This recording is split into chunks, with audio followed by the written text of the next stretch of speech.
Yo,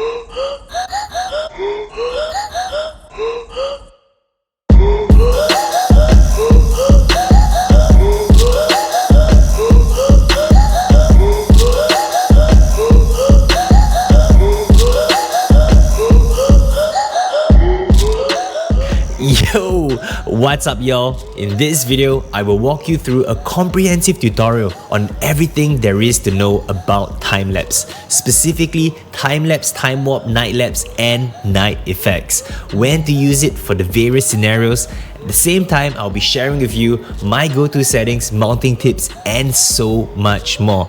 So make sure you stay to the end. The video chapters are below. Without further ado, let's jump right in. First and foremost, what is time-lapse? It is a photographic technique of capturing a sequence of frame at a set interval to record changes that take place slowly over a period of time. Basically, it condenses long events into short, shareable moments. Think about sunrise, sunsets, or clouds passing in the sky. Specific to GoPro, this preset lets you adjust between time-lapse photo or time-lapse video. My personal preference is to use time-lapse video because by using time-lapse video, the camera is stitching all these frames into a video output. Also because I'm just a lazy video editor. And if there is one setting that you need to familiarize yourself with time-lapse video, it is interval. The interval setting determines how often your camera takes a frame, and depending on the activity that you do, adjust this setting to your preference. As a rule of thumb, the shorter intervals are for quick activities and longer intervals are for longer events or periods of time. On a busy street, I typically use 0.5 to 2 seconds. Sunrise, sunsets, or just clouds passing in the sky, I use interval settings from 2 seconds to 10 seconds. And for long extended periods such as a day to night time-lapse, anywhere between 15 seconds to 1 minute. So Ron, what mode do you use when it gets dark? That is where night lapse video comes in. Night lapse is essentially a time lapse with the option to adjust your camera's shutter speed. So why is it important? So that you can capture amazing time lapses at night. For those who might be new to long exposure photography, shutter speed determines how long your camera's shutter remains open, allowing more light into the camera's sensor.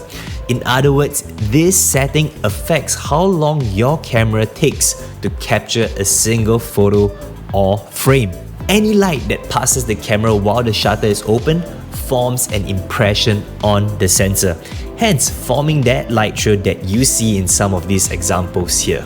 By a rule of thumb, the longer the shutter speed, more light enters the camera. Therefore, if you're in a completely dark environment intending to capture the stars at night, you can set your shutter speed up to 30 seconds. On the contrary, in the scenario where you're in the city intending to capture city lights, traffic, you can set your shutter speed down to 2 seconds. Well, if this is all too confusing for you, the nice thing about the GoPro is that you can set your shutter speed to auto and your GoPro is intelligent enough to determine what shutter speed is best for that environment. Give it a try. Let me know, what do you think? In this instance of using night lapse, that same shooting philosophy of interval setting from time-lapse video applies here too. The tip that I want to share with you is to reduce blur in your night shots. It is very essential to keep your camera mounted in a static and stationary position throughout the shot. That will ensure you the best output for your night lapse video.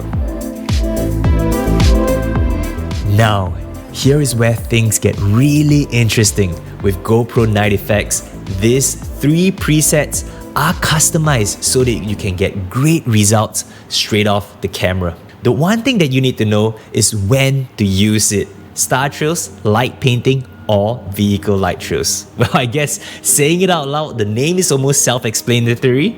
But jokes aside, the one setting that you need to be acquainted with is trail length. Short, long, or maximum. when to use it. So to help you with that, I'm going to show you some examples of star trails on screen.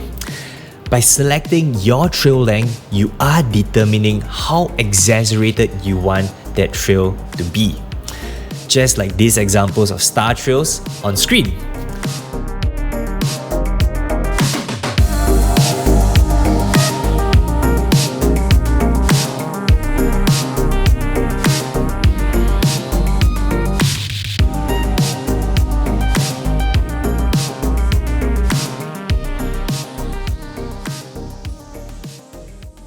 Now comes the question, what mode or preset do you use in the scenario whereby you're cruising down this amazing coastal route for the next 30 minutes? Well, that is where time warp comes in. By combining GoPro's hyper-smooth technology with time-lapse video, you get time warp, a super stabilized, ultra-smooth time-lapse video, perfect while you are on the move. What is really neat about GoPro Time Warp is the speed ramp feature. By activating it during recording, either by tapping the screen or the mode button, it dramatically slows your footage down to real speed with audio capture. Alright, and that's how you do Time Warp with real speed. How about that? How about that? And when you're done with the segment, toggle it again and speed it back up. In this instance for time warp, the one setting that you need to know is speed. Set the speed for your time warp or just leave it to auto by default and your GoPro will automatically adjust the speed based on motion, scene detection and lighting. In most scenarios, I leave my time warp to auto, but hey, if you know what you're doing, go ahead to set your speed up to 30 times for longer activities or reduce it to 2x or 5x for shorter activities. Now, here are my 3 final tips for shooting time lapses. Number 1, composition, how you frame up your shot. I typically use the rule of thirds as my guiding principle. By dividing your frame to 9 equal parts, the rule suggests that if you place your subject matter where the line intersects, it would create an interesting frame and composition. To do that and to help you with that, turn on grid on your GoPro camera.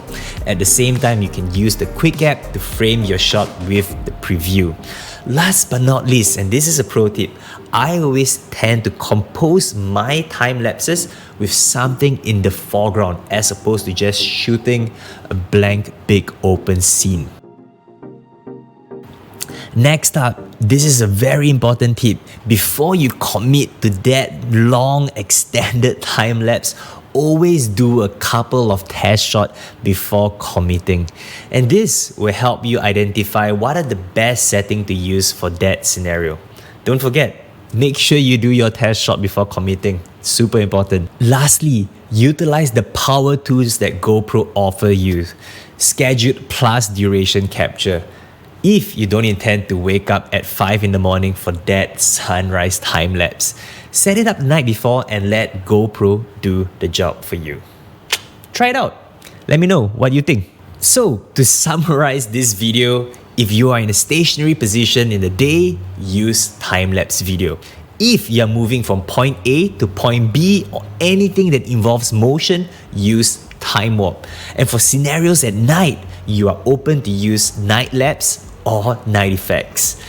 And that's it for today's video. I truly appreciate all of you who stayed to the end, and to reward you for that, I am going to share with you a free preferred settings guide on how to GoPro night effects. The link is in the description, or you can just scan the QR code that's on screen. Until then, I'll see you in the next upload. Yo!